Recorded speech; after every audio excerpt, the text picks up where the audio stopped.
Sulochana, I am so thankful to god कि उसने हमें नियति जैसी बेटी दी। बेटी और बेटों के बीच में फर्क करने वालों को समझाना होगा कि बेटी को भी अगर हम उसकी लाइफ बनाने के लिए फ्रीडम दें तो वो भी दिखा सकती है कि वो किसी बेटे से कम नहीं है।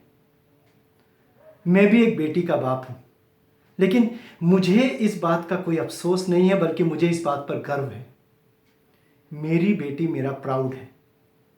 मैंने अपनी बेटी को फ्रीडम दिया है और मुझे पूरा यकीन है कि मेरी बेटी कभी भी कुछ ऐसा नहीं करेगी जिससे उसके फादर की इंसल्ट हो सोसाइटी में। मुझे मेरी बेटी की फिक्र है। मुझे उसके करियर को लेके फिक्र है कि वो जहां तक पहुंचना चाहती है वहां पहुंच जाए, लेकिन मुझे उसकी शादी की कोई फिक्र नहीं।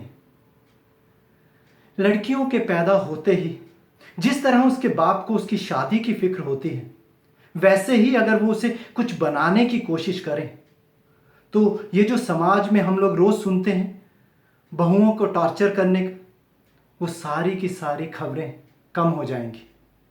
अगर हम अपनी बेटियों को पढ़ाएंगे, काबिल बनाएंगे, अगर वो नौकरी करने लगेंगी, उन्हें अपने राइट्स के बारे में पता चल जाएगा, तो वो भी अपने अधिकारों के लिए लड़ने लगेंगी।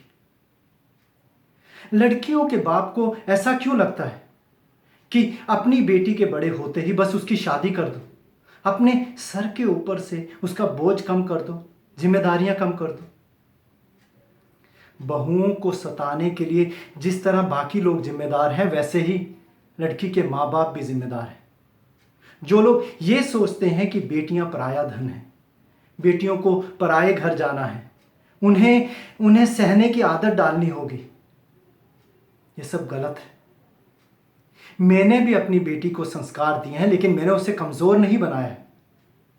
समाज के नियमों को उतना ही पालना चाहिए जितना वो आपको कमजोर ना बना दे।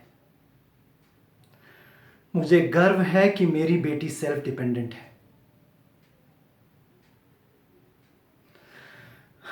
हाँ, हम उसे बताएंगे, लेकिन सही समय आने पर बताएंगे, क्योंकि कुछ बातें होती हैं जिन्हें सही समय पर ही कहना चाहिए।